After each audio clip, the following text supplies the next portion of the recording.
little more, a little more.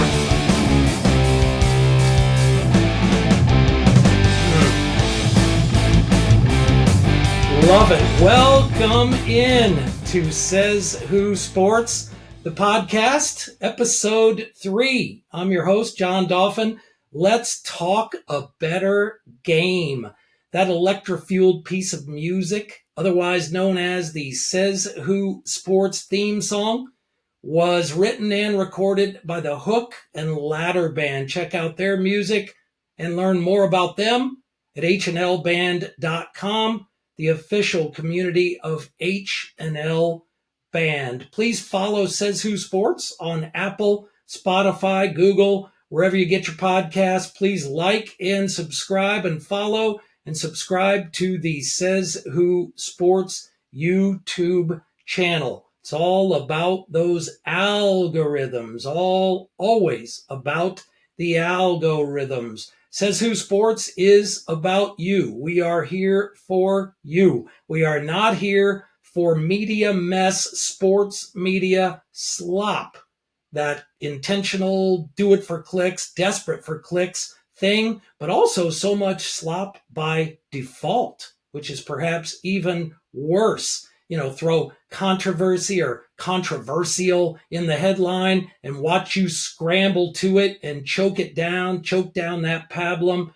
It's disgusting. And try to keep you coming back for more. There's a better way. We'll talk about some of that so-called controversy and that media slop a bit later. You deserve better.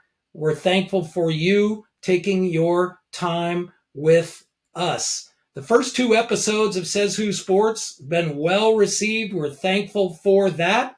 The first was with Naismith Hall of Fame coach Bob Hurley Sr., father of Bobby, all-time assists record holder, still decades later, from back-to-back national champion Duke, and Dan Hurley, of course, the coach of national champion UConn, has them back in the Final Four and looking for more. Can they repeat? Can they go back to back? Tough thing to do. We'll see what happens this weekend. And last week's episode featured a deep, wide conversation with one of Pittsburgh's finest, the one and only Gene Steratore, the longtime NFL and NCAA official, and the voice of CBS's and partners' coverage of the NCAA tourney, the authoritative TV voice in breaking down those important replay reviews. We think you'll enjoy those. Please find those and enjoy. And that we includes my frequent co-host and the man who stepped into the box for the Chicago Cubs in a long ago spring training game versus the Seattle Mariners, managed at the time by Sweet Lou Piniella, who sat on a metal folding chair between the dugout and home plate that day. And my frequent co-host looped a soft single into right field to score someone from third named Sammy Sosa. Might have heard of the guy for what would be the winning run. Phil Dauphin. Phil, good to see you. How you feeling, sport? What's on your mind? I am feeling great. I hope you are as well, John. And that hit was off a pitcher by the name of Mike Remlinger. Had a nice big league career, a lefty. I stayed with it, and Steve Stone pointed out he couldn't have thrown it any better. So it was a soft single, but it got the job done. Beautiful, Phil. Absolutely. And I was there sitting, not quite behind the plate, but I was close. Was supposed to be back on the East Coast. Blizzard in Philly, airport closed, delayed by a day. I'd come out to see you in spring training with the big boys. Sandberg, Randy Myers, the Animal, the great Sosa, obviously. Wonderful times out there. Thankfully delayed from getting back to the East Coast in Philly by a blizzard. And Phil, what was the count? I can't recall. What was the count on that It's a single? good question. It's a good question. If I said Are I you knew, kidding me? if I said I knew, I'd be lying. I have no All idea. right, all right. I just want to stay in there and make contact. I got you. And contact you made. And yes, Steve Stone, the analyst beside the one and only Harry Carey, said, didn't hit it hard. It's been etched in my mind since I watched it happen. Didn't hit it hard, but couldn't have thrown it any better. As it landed softly in right field, and Sammy Sosa crossed the plate with one of these. Cubs win. Cubs win. And Harry Carey's Budweiser play of the day, right, Phil? It was Budweiser play of the day. And I remember getting to first base. I rounded first base. I was coming back. I'm all happy. And Billy Williams, Hall of Famer, first base coach for the Cubs, said, "Great job, Phil. Do you want the ball?" And I thought he was being serious. And I said, "Yeah, that'd be great." And he just started laughing. He goes, "No, it's spring training." Come on, rookie. Pull your head out of your backside. Now pay attention. Get the second. I need you to score. That's great stuff. And Phil, Ho-Ho-Cam Park. I'm pronouncing that correctly, right? Ho-Ho-Cam. Ho-Ho-Cam. Yep. Ho-Ho-Cam Park. Ho-Ho-Cam. Say that 5 times slowly. That brings a smile. Hell, saying it once, it makes you smile. How can you say Ho-Ho-Cam? Look, you can't. How can you say Ho-Ho-Cam without smiling, without feeling better about life? Ho-Ho-Cam Park. You can't be angry when you say it. It just makes you joyful, right? It just makes you, yes, makes you feel good, makes you want a hot dog and a beer, watch baseball all day. Beautiful thing. And again, Harry Carey's Budweiser play of the day. Do you still, I believe you have that somewhere covered in dust on VHS, right? The VHS Yeah, I converted it from have you had VHS to DVD, so I've got on both. Perfect. Yeah, that's great stuff. Phil, Final Four weekend on the men's and women's side. Men in Phoenix, ladies up the road from here in cold Cleveland. May not be so cold when they tip it off, but they're in Cleveland. The men in Phoenix.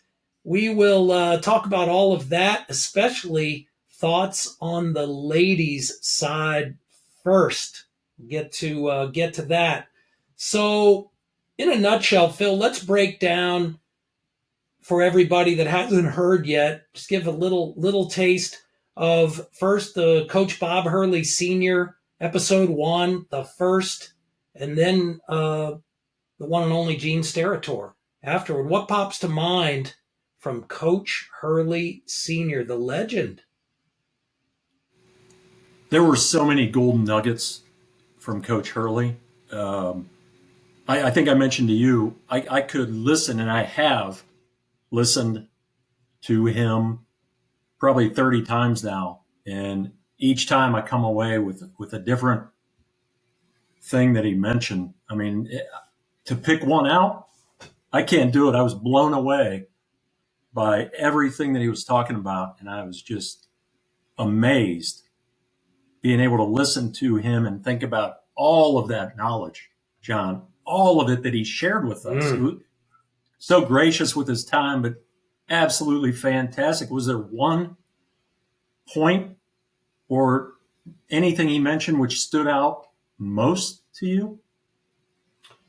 Thanks for asking. I think, like you, was just blown away. And again, so thankful to him for taking the time. March is winning month for that family, for the Hurley family. A lot of hardware to show for it. So for him to take the time out of his schedule, gave us great stuff, gold. And no, I was struck by the teacher in him. He is an ultimate teacher. Life lessons, the fundamentals of the game, playing it the right way, respecting the game, respecting life, the decisions off and on the court. And the ability to impact so many kids, at a crucial time in their life. He's done it. He's thankful that he's been able to do it. What a ride that culminated, certainly officially, with Naismith Hall of Fame induction. And oh, by the way, Phil, how cool was that? We didn't get to that. I didn't mention it. I mean, it's there for those who know.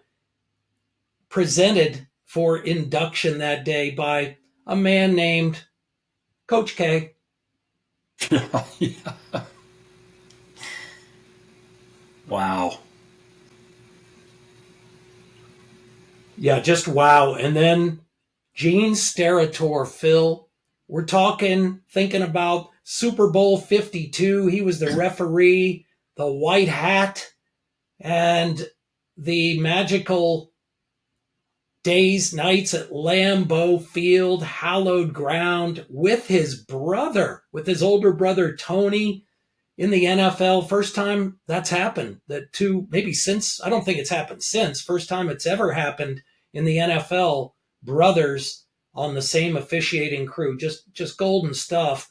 And all of his accomplishments, and the thing that blew me away, so much, but one of the mention by him, he was poignant about it, the late night car rides, as he said, on the way up with his friends and fellow officials in the middle of nowhere, Lawrence, Kansas, Bloomington, Indiana, in the cold, the bitter cold of winter, darkness, and in the middle of, again, out there, and the conversations about life with his fellow officials that molded him, as he said, and still stick with him and have through his journey. Amazing.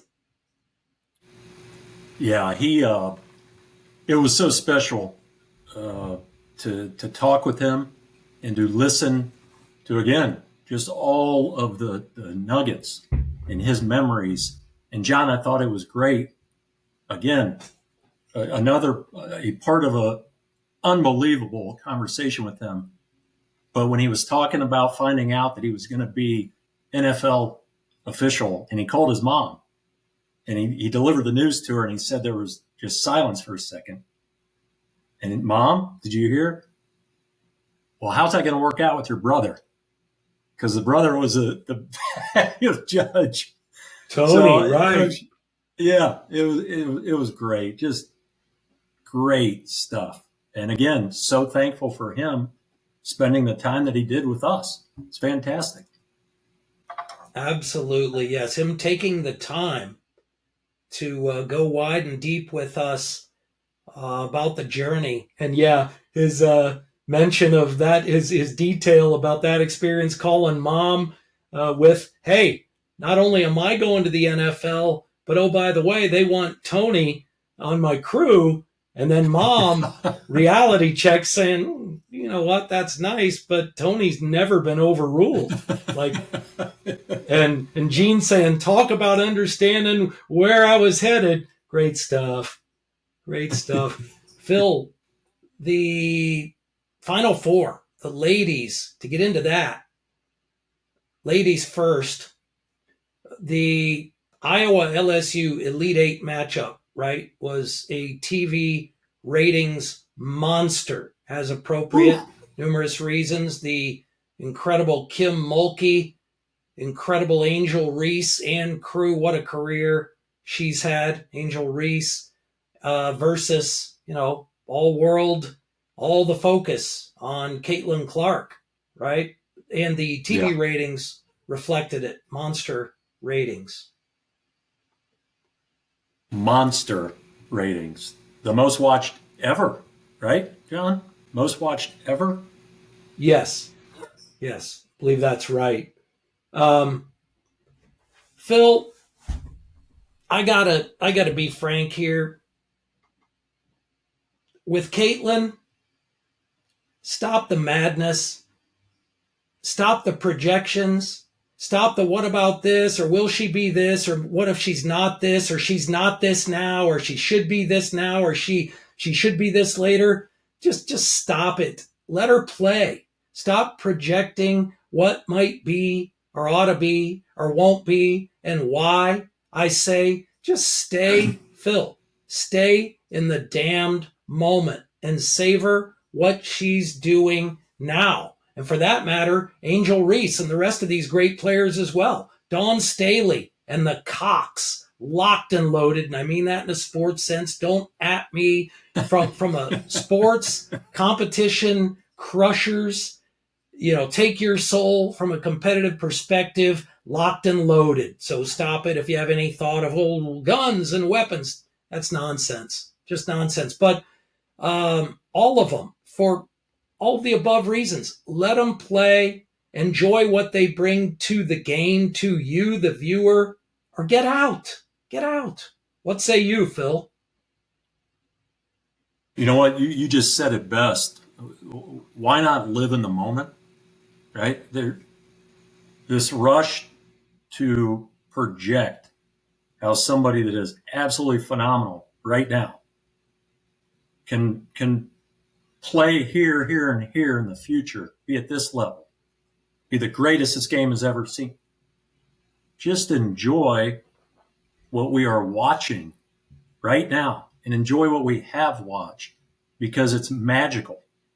Just enjoy it. If Caitlin ends up flaming out, I don't think she will, right? But if she does, okay, that's down the line. Right now, right, it's so much fun to see. It's just so much fun to see. And everybody else, like we were just talking about with the amount of viewers for that LSU Iowa game, they're right there with us with just let's watch greatness right now. Well said, Phil. Completely agree. If Caitlin becomes one of the all-time greats in the WNBA, that's cool. If she becomes the so-called greatest, there is no such thing. We'll get to that at some point. If she becomes the best of the best or as good as anyone's ever been, you know what? Phil, that's going to take years to happen. That would take years for people to know or think they can confirm based on scoring, based on championships. And we know it's about the rings. That's the big driver, about the rings. But whatever all of that is with Caitlin Clark, it will take years to know what happens in any fashion. Furthermore, Phil, right? And you dealt with this in your professional baseball career. We know, don't even want to, sports gods be with her always, and not specific to Caitlin, but we know any player at any time, I don't care how good or somebody that's maybe not a starter, not a star or a starter, things can happen on a dime. So we want the best health for her, stay healthy, yes, for Caitlin, for Angel Reese, for all of these amazing players, these ladies that bring this enjoyment, so good at what they do. Just enjoy it. I say to anybody, stop the madness, stop projecting, stop looking back, stop taking apart. And a friend of mine who's an official, been in the game for years, not at a professional level, but certainly generally knows his stuff. And even he says, she's become a whiner. She's, on every call, or the body. Just stop. You're talking about an ultimate competitor. That's good enough. If you don't like it, don't watch. To try to take her apart for the amazing things that she's doing for the game in general, for college basketball in particular, even more particular for Iowa, just stop the madness and appreciate what that is. Right, Phil? Absolutely, John. And how unfair is it? Because it's happening. Fantastic high school girls basketball players. 8th grade, 9th grade. I guarantee you there are parents or coaches saying, she could be the next Caitlin Clark. She could be the next Caitlin Clark. Instead of just letting these people play, have fun, do their thing, and goes back to projecting, right? Just stop it. As you said, stop the madness. Just sit and enjoy this, enjoy the moment. And the next thing's around the corner. It's not now, it's around the corner. So well said. Absolutely, Phil. It's not now, it's around the corner. So just watch it, savor it, appreciate it, respect it, or get the hell out. Get the hell out. Yeah. And by the way, Caitlin, Angel Reese, all these stars, Camila Cardoso, ooh, what a crusher, a killer. Don't at me. A killer in a competitive ultimate sense. Crushers, finishers. You know what I'm talking about, so don't get silly. They have, teammates out there with them, Phil. So I'm sure Caitlin, she always will point out, or Angel Reese, that there are others, out there getting rebounds, getting stops, others getting putbacks, passing the ball to Caitlin or to Angel so they can do what they do. Oh, and in Caitlin's case, Phil, she's an assist monster, right? Yep. An assist leader. So again, watch those pretty passes to her teammates who are open or have a sliver of an angle to the hoop, and watch that one bounce pass right into the hands, right to the bucket. It's great stuff. Oh. Great stuff. John, the teammates with the outlet passes. Outlet pass, board, outlet pass. Caitlin, Boom. Bounce pass, boom, basket. It's fun to watch. And like you said, it is fun. Go ahead. Don't get caught up in any antics. Well, she does this, she whines, she cries. What are we talking about? Just what are we watch talking this. about? Right. Yeah. Right. So, Phil, Iowa, UConn tonight. The ladies' Final Four tonight. I am jacked. You have the cocks of Dawn Staley, who are locked and loaded and deep and strong and bam from downtown. They have it all. They are primed and ready. North Carolina State. How about the Wolfpack, Phil? The Wolfpack, the ladies, Phil, to the Wolfpack and to the Huskies of UConn, men and women there. Yeah. What a beautiful thing, the men and the women to the Final Four. North Carolina State and UConn. NC State, I don't know that anybody saw that coming in terms of both getting there, and certainly on the guys' front, what a run. We'll get to that too. But Iowa, UConn tonight, Phil, featuring, talk about star power. We're talking about Caitlin and crew. UConn, Paige, Bueckers. We'll get to Paige. You want to talk about overcoming adversity, a true crusher, a finisher. We'll see who's going to blink, Phil. Caitlin and Paige. Well, gosh, there's just so much, right? I feel, and you said this in, I don't know, was it last episode of the first, kind of like a kid at Christmas. I'm jacked for the Final Four. So on the ladies' side, Phil, Iowa, UConn, and let's just call it like it is. The best of the best. Again, do you want to say the greatest? Whatever. Feel free. I would say as good as anybody that's ever done it, certainly in terms of the hardware, hoisting the hardware. Nobody's done it like Geno freaking Auriemma. And just nuts, Phil. Geno. Woo! Tempted to get up, standing O. Geno, Phil. And just nuts, right, Phil, to think about those UConn basketball coaches' offices occupied now by the best of the best, Geno freaking Auriemma, and then Dan Hurley, who looks like he's going to be racking up hardware right there. I mean, wow, Phil. John, Geno, I'll never forget this, right? Our first time meeting him. And he was, again, so charismatic and gracious, posed for a couple pictures with us here in Columbus.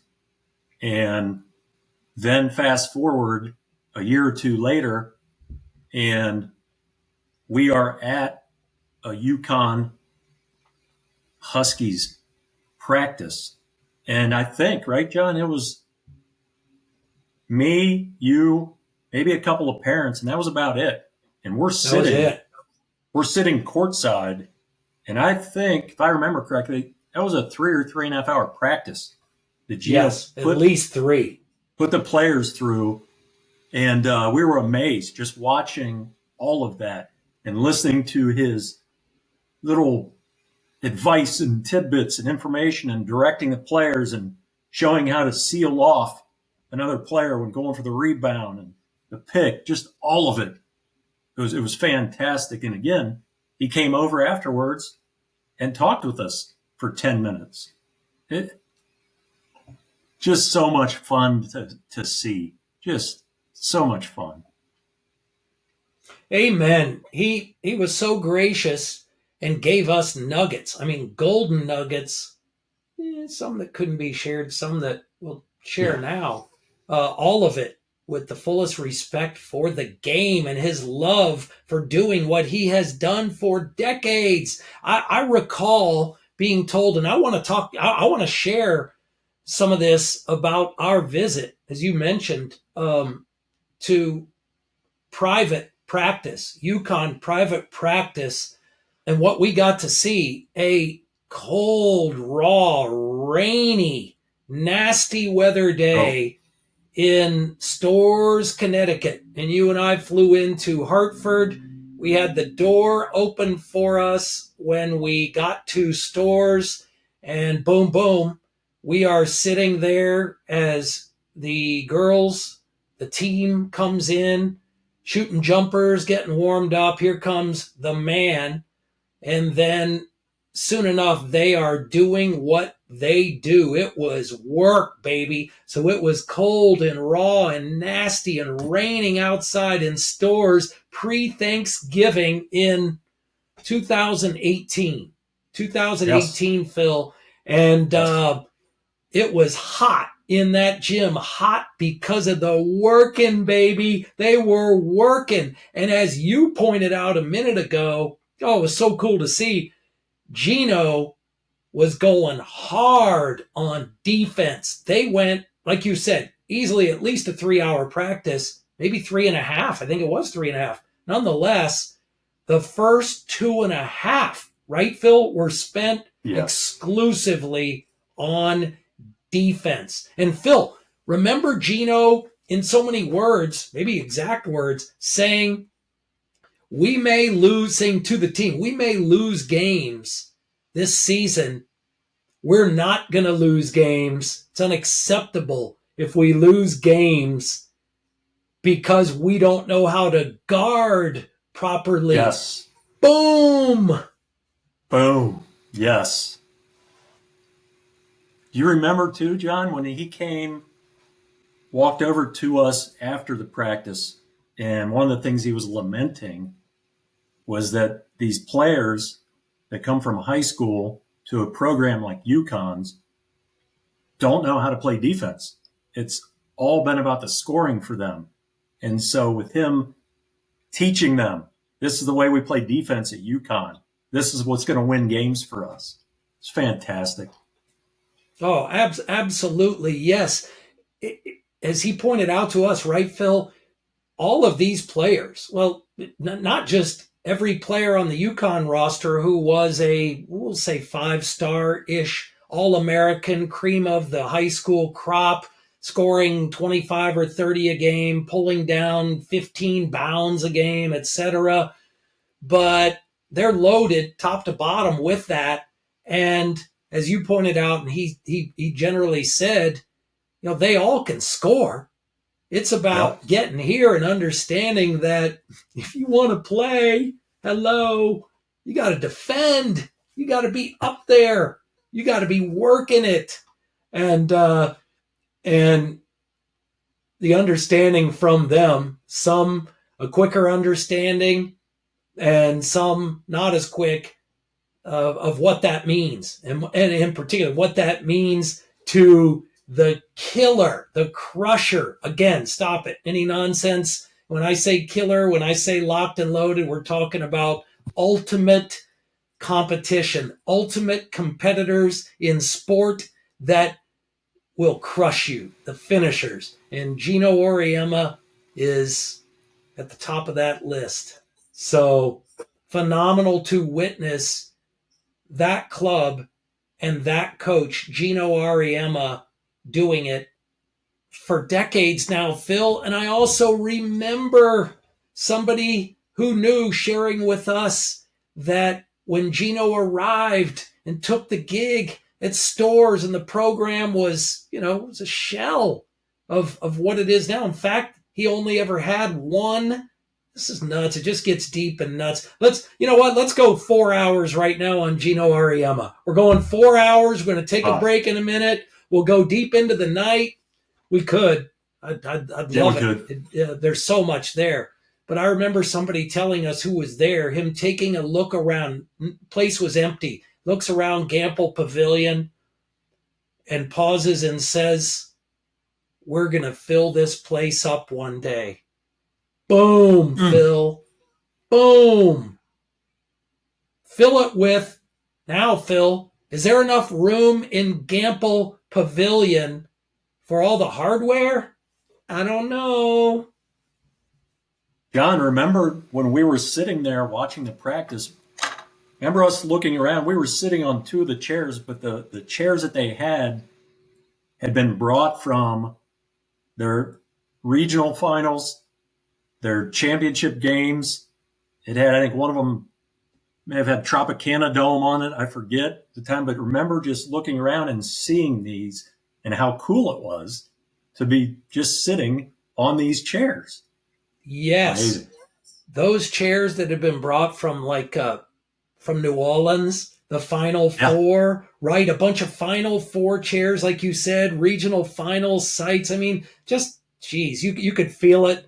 Not to mention wall-to-wall All-Americans, Players of the Year, National Championship banners. I mean, a true special place. You don't get more special in college basketball, I say anywhere, than that. And certainly on the ladies' side, Geno, best of the best, right, Phil? The one that you would say may get there. We'll see what Dawn Staley does, but again, takes decades, a whole lot of hardware. She has two. She has two now, but certainly pre-Geno, the amazing, incomparable Pat Summitt, right? Yes. Pat Head Summitt at Tennessee and the Vols, and what she did in the late 80s through the 90s. Unbelievable, Phil. Pat Summitt. And the battles that Geno, as he got things cranked at UConn, those battles with Pat Summitt in Tennessee. Yes. Unbelievable. So much fun to watch. Man. Unbelievable. Yeah. Just crazy stuff. And Phil, so this UConn team, the Final Four tipping off tonight in Cleveland.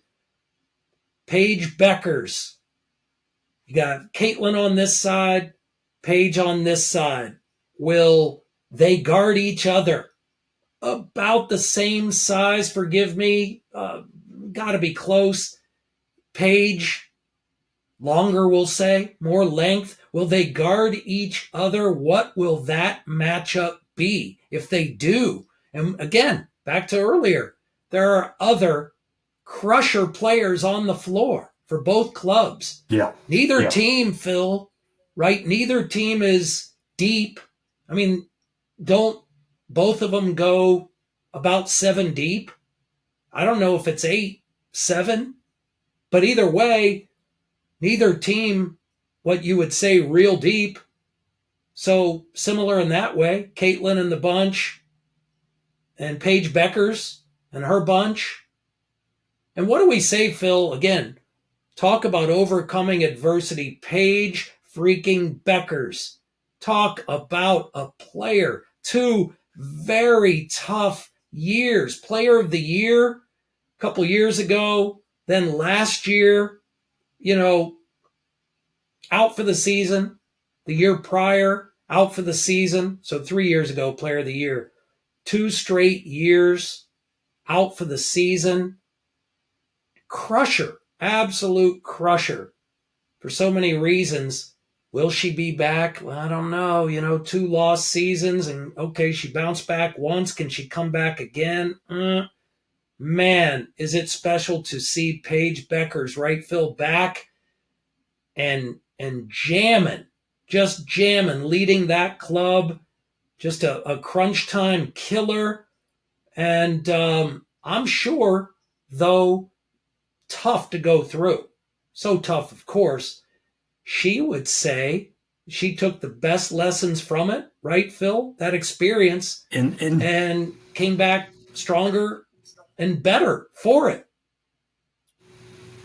Yeah. And John, talking about staying in the moment, right, and watching what's in front of you, what she has done with bouncing back and playing at the level she's playing at is so special to see. Forget about, but if she goes to the next level, this may happen. She may be injury prone. Forget about it. Just enjoy what we are seeing right now because it is so special. Well said, Phil. Special indeed. So something's got to give tonight, Phil. Iowa, UConn. Again, the Cox on the other side, the Cox and Dawn Staley, locked and loaded. I suspect, and I wouldn't mind if I'm wrong. I mean, that's the beauty of the game. I suspect the Cox will get through. I believe they'll find a way, either winning big or just, again, finding a way and getting past the Wolfpack to the championship game and be waiting for Iowa or UConn. Special stuff, right, Phil? Can't wait to see it. Can't wait to see it. I have a question for you, John. I was thinking about this. Has it ever happened? You had mentioned with both UConn, women's team, men's team, Final Four, and looking at NC State, women's team, men's team. Has that ever happened before? I was trying to remember, and I can't.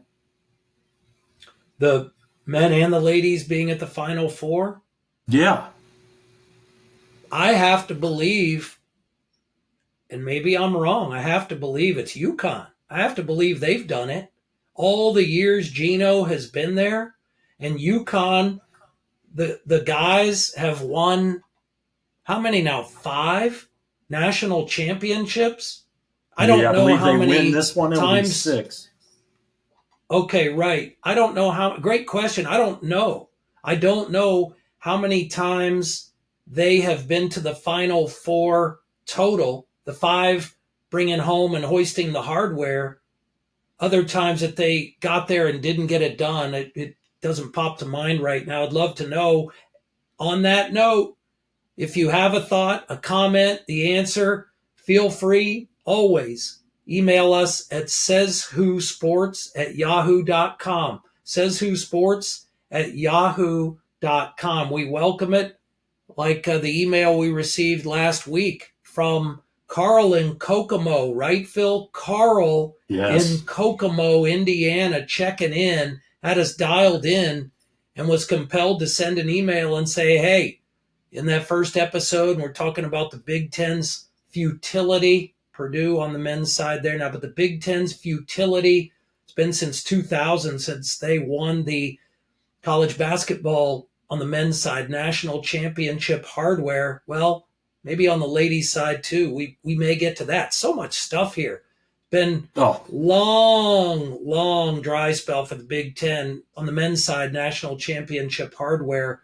But Carl in Kokomo said, hold on, Purdue did not lose to Fairleigh Dickinson in a 1-16 disaster last season. Indeed, Purdue didn't lose to St. Peter's. Forgive me. Purdue didn't lose to St. Peter's. They lost to Fairleigh Dickinson. And St. Peter's had beaten Kentucky in a 2-15 the previous year. But Carl in Kokomo dialed in and set us straight. It says Who Sports at yahoo.com, Phil. Love it. Love it. And speaking of mail, so Christy in York, Pennsylvania, John, emailed and said, absolutely loved the conversation with Gene Steratore. Keep up the great work. So, Christy, thank you for taking the time. We're so glad you enjoyed it, and thank you for emailing. Wow. Christy in York? York, Pennsylvania. Outstanding, Phil. Shout out to York. Christy, thank you so much. We're happy, and that's what we try to do. We'll always, you're front and center, always. It's about bringing value to you, our friends. And we so appreciate it. And when you share that feedback, those comments or corrections, all of it, we're very thankful. So thank you to Christy in York, PA, and please spread the word about Says Who Sports, Christy, the gospel, Phil, of Says Who Sports. Glad that she loved the Gene Steratore listen. Phil, back to the UConn, Iowa, and the Cox and the Wolfpack. We know that because on paper, right, it looks so compelling, and we're, again, kid on Christmas or at Christmas Eve, whatever the case, just so much anticipation. We know, hey, that's sports. It doesn't always mean we get what we expect, right, Phil? You can't always get, maybe you don't always get what you want. Love you, Mick. We don't always get what we expect. I expect. Do you? I want to get your take on that. Down to the wire, club with the ball, last possession for the win. Wouldn't that be amazing? Don't always get that. Maybe somebody wins big. Maybe it does go to the wire. Phil, what do you think? I think that's what makes sports so great, right? You may not always get what you want, what you think you're going to get, and all of a sudden you're watching something magical, right? Sports, what a beautiful thing. Amen. What a beautiful thing, Phil. And on the Paige and Caitlin front, same thing, Phil. Each of them could get 40. Each of them goes off, gets 40. Each could go crazy. But one thing's for sure. Hello, there are other strong players on the floor, and it ain't just about those two. They would say that. I'm saying it. We're saying it. We all know it. Other phenomenal players on the floor.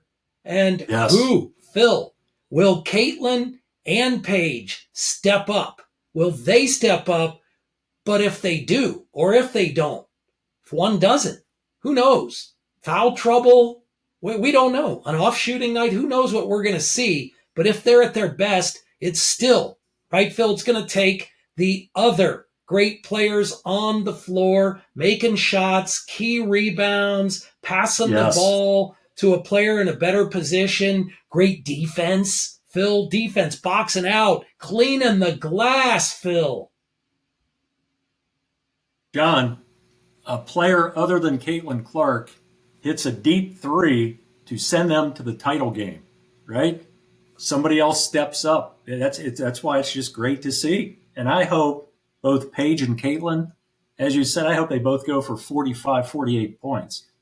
But if it comes down to one final shot and they're not able to get it off and somebody else does to win the game, how great's that? It's fantastic. How great. Yes, fantastic. Like you said, how great would that be? And Yeah. this just popped to mind, Phil, again, on our visit to the private Geno and UConn practice. One thing we heard him say, and it came to mind when you mentioned, he's telling them, and we're talking about up here, you're going to play D or you're not going to play. And if you remember, Phil, blows me away, gives me a chill. Geno, during a break, right? He's in the middle of the circle and all circled around him, all eyes on him, Phil. And if you remember, he said basically the difference, this is nuts. This is nuts. We're going to blow the roof off with this, Phil. Ready? The difference between the best players in the world and the others is that the best players pay attention to the little things. Yeah. Pay attention to the little things. Phil, think Michael, Kobe, Brady, Saban, Belichick, Caitlin, Paige. I'm on overload. I got to take a break, Phil. I'm ready to run through the wall, or at least the laptop. Woo! The best of the best. Think about Geno, Phil. Talk about paying attention to the little things. Pays a hell of a lot of attention to the littlest things. John, we were right there, privy to it, able to hear him say that with, as I mentioned, just a couple of other parents that were there. Man, it was great. Oh, gosh, unbelievable. Unbelievable. So thankful for that. By the way, Phil, back to we're just bouncing, right? We're feeling the groove. We're in the rhythm. We're rolling just like those greats on the court in terms of a rhythm. Find a rhythm. We're just kind of back and forth here, inspired by them. But, Phil, back to Dawn and the Gamecocks. And they've won a couple in the last 5 or 6 years. SEC teams, Phil, if we talk conference for just a moment, SEC teams on the ladies' side have won the last 2. LSU and Kim Mulkey last year, the Cox 2 years ago, and they've won, SEC teams, Phil, have won 3 of the last 6 national championships. 2020, we know there was nothing, canceled tournament. Yeah. But 2 teams, the Cox twice and LSU last year, and the last, 6 years, just saying. And since 2000, Phil, again, a nice place to start. What do you want? Like from a measuring stick of so-called, I'm going to call it recent history, Phil. We're going back to 2000 for crying out loud. 25 years, almost, right? Into a 24th year, Phil. Hang with me here. That's a hell of a measuring stick, right? And since 2000, on the ladies' side, SEC teams, it's just food for thought. We try to bring value to you, our friends, just trying to bring value. Since 2000, SEC teams, Phil, have won 5 national championships, 3 different teams. 5 since 2000, 3 different teams. That was LSU last year, the Cox in 22, and forgive me, 17 or 18. 17, I believe. And Tennessee, and again, back to towering figure of hoops coaches, Pat, Head, Summit, won back-to-backs, Phil, in 07, 08, the Vols. But for most of the 2000s, Phil, here we go. Circles back to the man. For most of the 2000s, the national championship has been a Huskies Geno Auriemma private party. Private party. A Geno. Great term. Thanks. They've invited, right, Phil? A few special guests. Come on over. We'll have some fun. We'll bounce the ball. We'll take some shots. See how you do. Ultimately, Phil, so many times. 11, right? In Geno's run, 11 national championships. 11. And I think, if not all of them, overwhelming majority of them since 2000. So they've invited over some guests, had some fun, bounced the ball around, taken some shots, some high fives exchanged. And then at the end, they've said to those guests, okay, time to go home. Time to go home, Phil. We have some nets to cut and some hardware to hoist. Bye-bye. Thanks for coming. Bye-bye. Bye-bye. Oh, that's great. Bye-bye. Hardware. Just insane what he has done since he arrived in stores, Phil, and what he has achieved and the program has achieved due to his own excellence, Phil, the expectations that have built and become like, that's the thing. Well, we're going to win the national championship. Almost feel like to Billy Bob in Friday Night Lights. We'll win, right? We're going to win we're sure going to try, or whatever. It was such a great scene in Friday Night Lights. The heavy. Didn't they catch him? He was getting ready with his family to go into a supermarket when they came by. Yeah. Love you, Billy. Love you. Oh my goodness. Yeah. Friday Night Lights. We're sure gonna try. What an actor. But in Geno's case, Phil, due to his own excellence and what he's built, Phil, perfection has been the expectation. Perfection. Are you kidding me? Get out of here. We're going to go 4 hours on Geno. We have to. And John. Kidding. Pay attention to the little things. Pay attention to the little things. Boom. It's a mountain that he's built. Boom. Absolutely. Phil, for that matter, Geno Auriemma probably notices the little things, the littlest differences on national championship trophies. The players, because they come and go. Geno and Chris Daly, we must say, incredible, long time. Geno, hate to even say assistant. Chris Daly would be, can you imagine her running her own program elsewhere? Chris Daly, phenomenal. What a monster talent. All these decades, right there beside Geno, bringing it home. Right there beside him. So, yep. Yeah. Right there beside him. Absolutely. Chris Daly, John. Unbelievable. Yeah. We were just talking about Geno noticing the little things, and previously we were talking about the chairs, those cushioned chairs from the Final Fours, national championship game we're sitting on. I think I actually caught him looking side of his eyes at you and I because you took a swing at me. You thought I'd bird dog Rebecca Lobo's chair. You remember that? I think some booze is taken over now. There was not such a thing. And by the way, keep mentioning those names. Rebecca Lobo, Phil.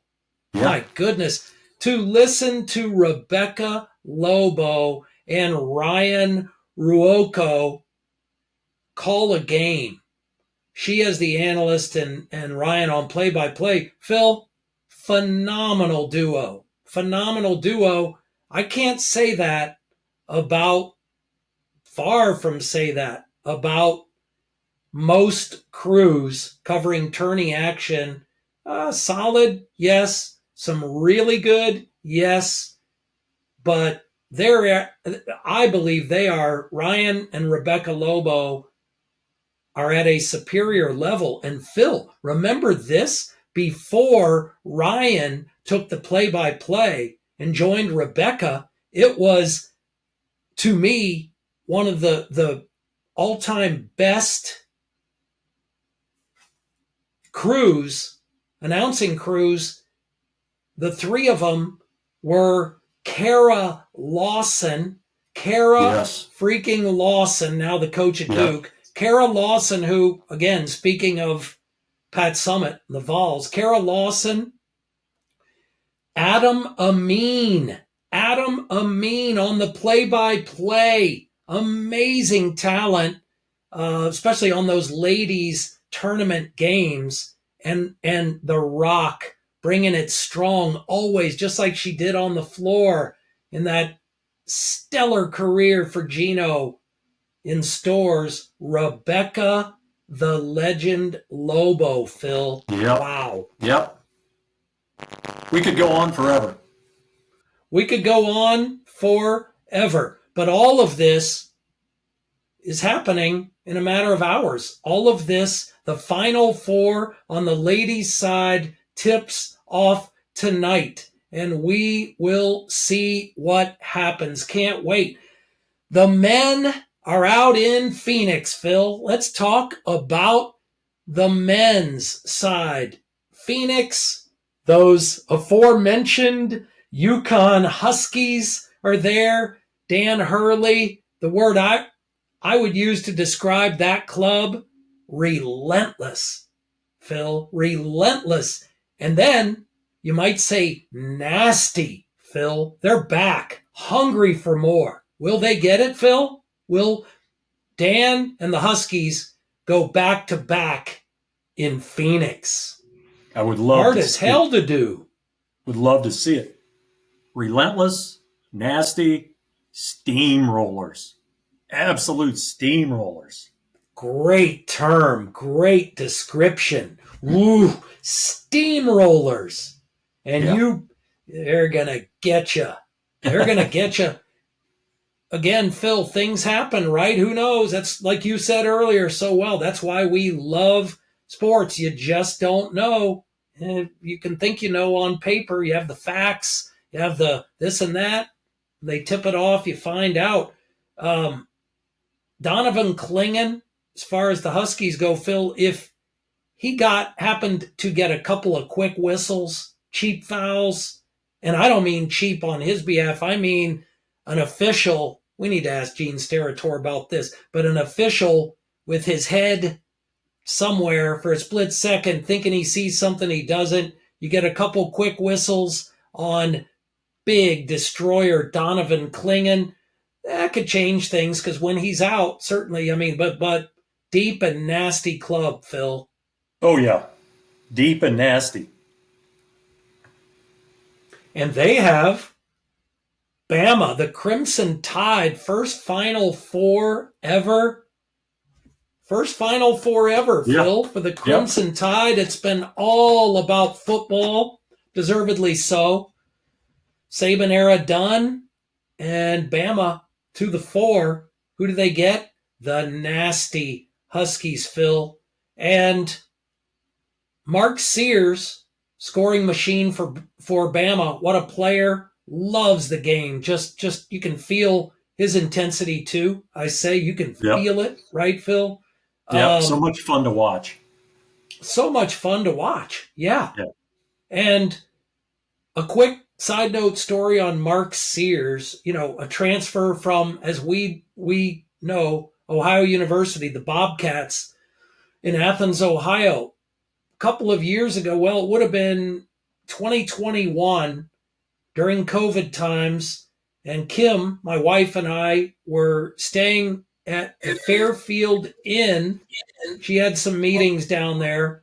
We were staying at the Fairfield Inn in Athens, Ohio, cold weeknight, and we had come in from going to dinner, and we're standing waiting for the elevator door to open, and who comes around the corner? this, I won't say little guy, forgive me, I don't know how tall Mark Sears is. I don't know. But definitely we could tell was a hoops player, and he had his team backpack over his shoulder, and Kim pointed it out, and I looked at it, and it said Sears, right? OU basketball, Sears. Elevator door opens, we get in the elevator. You know that's all I needed. I'm asking him a couple questions, and just kind as could be. And then the door opened, and it was, we're heading this way, he's heading that way. Thank you very much, and great to talk with you for a minute. Great young man, Mark Sears, goes back home. Alabama kid, right, Phil? Goes back home. Yeah. And man, has Alabama gotten it done. Great story. He and they to the Final Four, Phil. Yep. First time ever. Back to SEC basketball on the men's side. When you think SEC basketball, certainly, and no disrespect, you don't think of Bama. I mean, why would you? Yeah. Generally, I'm talking at the Final Four, Elite Eight, Sweet 16 even levels. Generally, you don't think of Bama. It starts and ends at that level with Kentucky. Well, that sure as hell hasn't been the case the last handful of years. I don't know what's going on there. You've had Auburn, right, Phil? South Carolina with your boy, Frank Martin, your guy. My guy, Frank Martin. Your guy, Frank Martin. He's everybody's guy, Frank Martin. Everybody's guy, right, Phil? Yeah. Much respect to Frank. Took the Cox to the Final Four. So you had Auburn, Bruce Pearl a few years ago, South Carolina, Final Fours. But historically, it's Kentucky. You had Billy Donovan's Gators go back to back. Back to back. That was the last back-to-back, Phil. That's what Dan Hurley and those nasty Huskies are chasing, the back-to-back. 06, 07, 07, 08.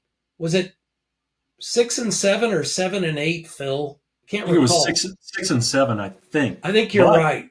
If a listener finds out we are incorrect, please email us. Let us know. But I'm going with 06, 07. Absolutely. Yes. Says Who Sports at yahoo.com. Correct us. Thoughts, whatever you want.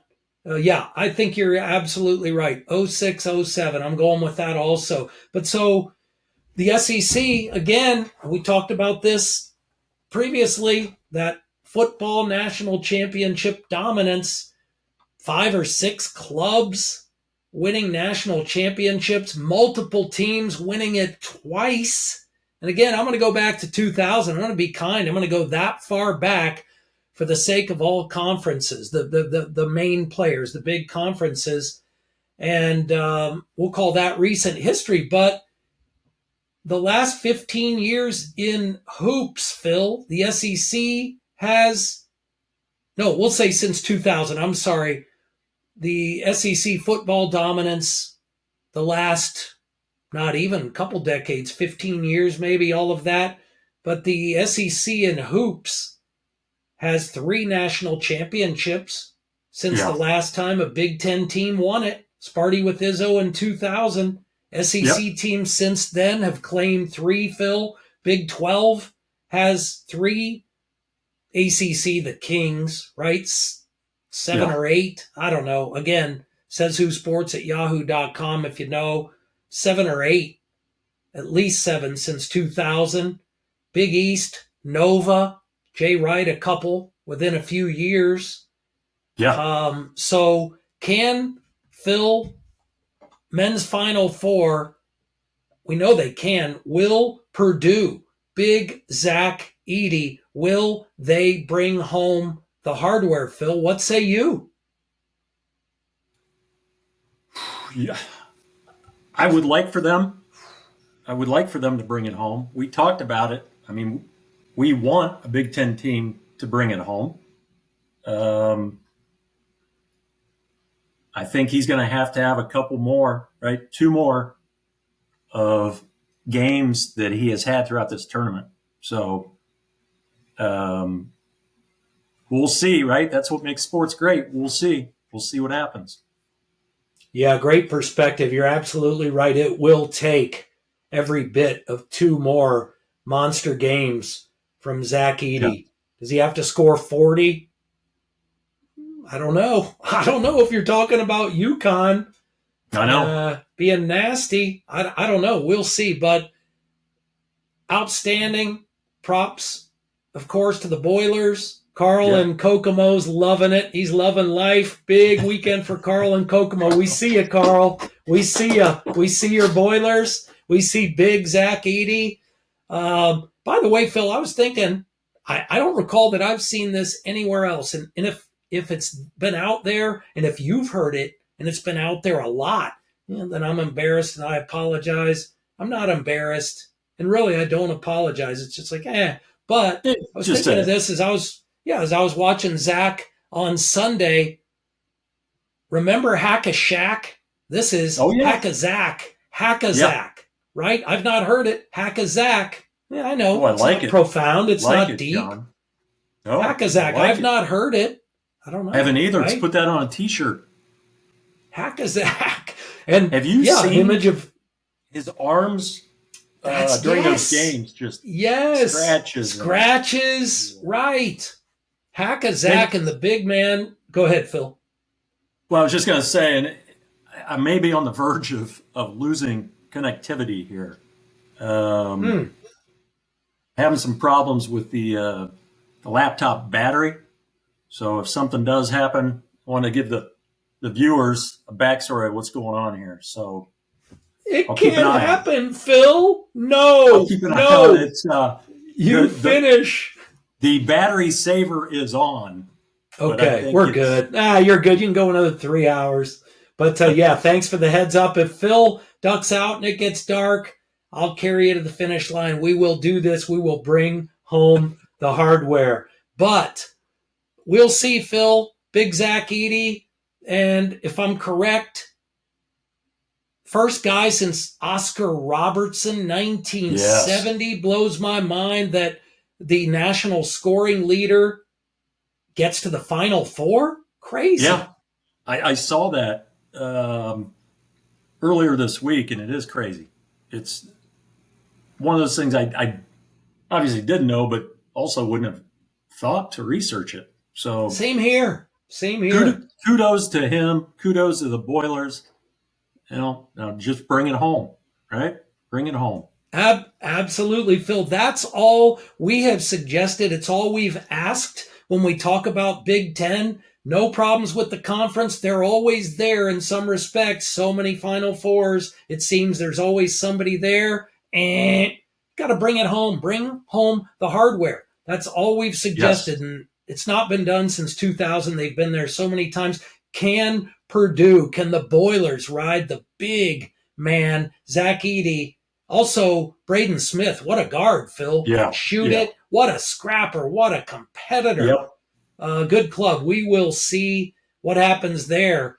Phil, before we check out, it's crucial that we make mention of that aforementioned unacceptable media slop, yuck, the yuck factor, lack of ability, or on purpose, all the above.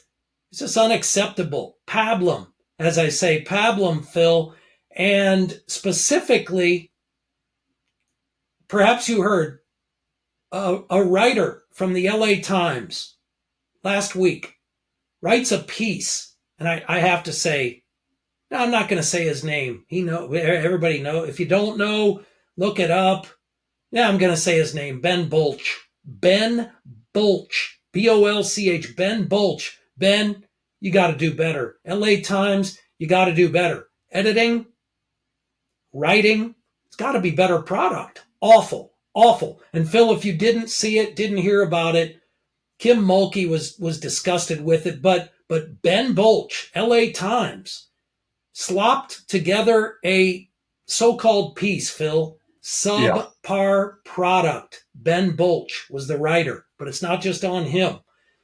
before the UCLA LSU ladies Sweet 16 game, Phil, and Ben contrasted the teams, right? Trying to be cute, trying to be wise. He called UCLA America's sweethearts, and LSU, UCLA. Yes, he called LSU the just disgusting. I think he said dirty debutantes. And I only say it because, or his description, because then there was the retraction, there was backlash, there was furor, outrage, and the LA Times breaks weak. They were weak to begin with that. In that situation, editing, the writing, just subpar product, as I say. Got to do better. But in this case, it was them, and it was Ben Bolch, and they retract it, say, we apologize, deeply offensive, and then Phil comes Ben's sadness and his apology. And ready for this? This is the reason I'm getting to the good stuff. The other, unacceptable, but I'm getting to the good stuff. Ben says he tried to be, I think, quote, tried to be clever with his usage of alliteration. I would say to Ben, trying to be clever or an oily smartass, Phil?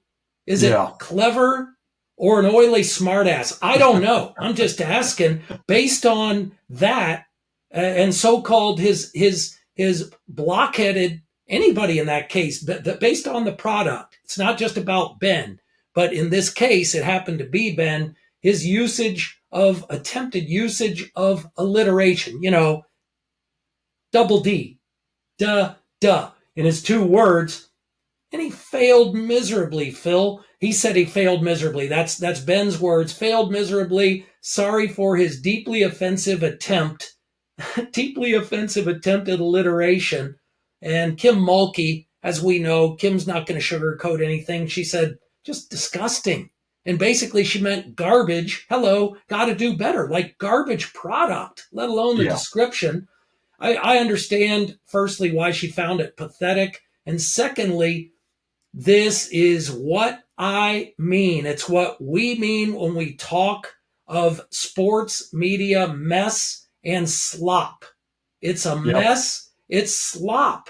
If you're a writer, if you as a writer are ignorant to alliteration, let's talk. I'll help. We'll help you. We can get you help. Otherwise, if you don't know it, you don't know how to use it, don't do it. Ben, in this case, again, it's not just about Ben. Ben Bolch, you got to do better. LA Times, got to do better. And that's just the proverbial tip of the media slop iceberg. If you don't know how to alliterate, how to use it, you know what? Don't try it. Don't do it. And editors at LA Times, tighten it up. Clean it up. Clean it up. Instead, correction issued, deeply offensive. We are deeply sorry. We'll try to do better. Until next week, right? Until next week and whomever, it's unacceptable, Phil. And his real problem as a writer in this case, I have to say it. I have to say it because it's everywhere. It's everywhere. Ben's real problem isn't that piece or his attempt at alliteration 101, Phil. It's pablum writing. The writing. Ready for this. Slam dunk, bringing it all home. Phil, ready for this? This is an LA Times writer. Here we go. Quote, then there's UCLA, which operates in the saintly shadows while being as wholesome, ready for this, Phil? While being as wholesome as a miniature stuffed Bruin mascot. Phil, I have to read it again. Then there's UCLA, which operates in the saintly shadows while being as wholesome while being as wholesome, just awful writing. I'm sorry, only my perspective. Maybe many find it great. Maybe it's award worthy. I don't think so. Then there's UCLA, which operates in the saintly shadows while being as wholesome as a miniature stuffed Bruin mascot. Unquote. Sorry, just my perspective. Frankly, anyone's who thinks clearly. Phil, what say you? It's awful. It's cutesy, seemingly middle school writing. Sorry, I did intend to rant. I did. I won't apologize. Unlike Ben Bolch, Phil, I will not apologize. Go ahead. Sorry. Well, I was going to say for Ben, do better, be better. Just be better, Ben. And getting back to wholesome stuffed Bruin bear, stuffed bear the Bruin. Wholesome stuff. I like the way you said it, Phil. I like the way Ben. Forget about writing it. I like the way Phil said it. Wholesome, wholesome stuffed Bruin bear. Boom. Way to bring it home, Phil. But it's exactly why Says Who Sports, why this exists, and why it is Talk a Better Game, right? To be able to share your thoughts, my thoughts on this kind of stuff, to share the thoughts with our listeners is fantastic. And hopefully our listeners are getting, I know they are, a portion of what we're saying with this. So I think it's fantastic. Let's go back to a stuffed, wholesome Bruin bear. Stuffed, wholesome Bruin bear, Phil.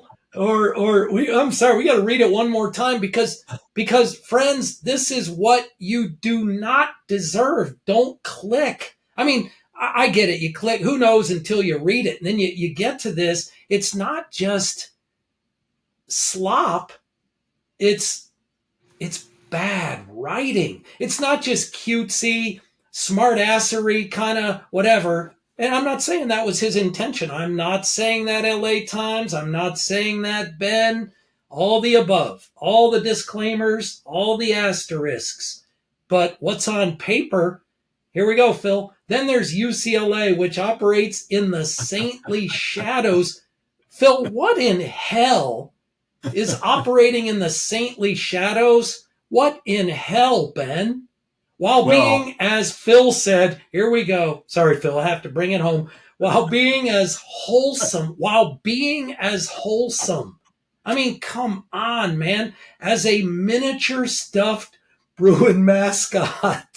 Phil, John, say it again, Phil. A wholesome stuffed. Say it. Stuffed Bruin bear. Hey, boom. And this is for perhaps our next podcast. But when they're talking about the saintly shadows, is that correct? Saintly shadows. Saintly shadows, Ben. So, well, was John Wooden operating in the saintly shadows of UCLA? Boom. Boom. We'll get to all that. Yeah, Phil. Who was Bagman? Purported, suggested Sam. Phil, who was Sam the Bagman? I'm guessing. I don't know that that's the right words. I don't know anything. I just know that some who would know, you would think, like a man named Bob Knight. Think what you want about Bob Knight. And think what you want about what Bob Knight thought about John Wooden. Yeah. Sam. Forgive me, Sam. Doggone it. Not Sam Wilson, not Sam Smith. Help us. Says Who Sports at Yahoo. Perfect example. Help us. Sam. We'll get to, like Phil said, like Gene Hackman said in The Firm, right, Phil? We'll get to all that. Get to all that. By the way, turned 94. Yes. Phil, I saw last week that the legend, Gene Hackman, 94. Hoosiers, speaking of Hoosiers, go watch it now. If you've seen it 10 times, see it an 11th time. Oh, my goodness, Hoosiers. And Phil, no school this small has ever won the state championship from shooter, right? Shooter. Yes. Phil, shooter. Oh, my goodness. And Dennis Hopper. Oh, my gosh. Dennis Hopper bringing it home. Hoosiers, Gene Hackman, 94. Love it. So let's bring it home with this, Phil. Let's bring it all home with this.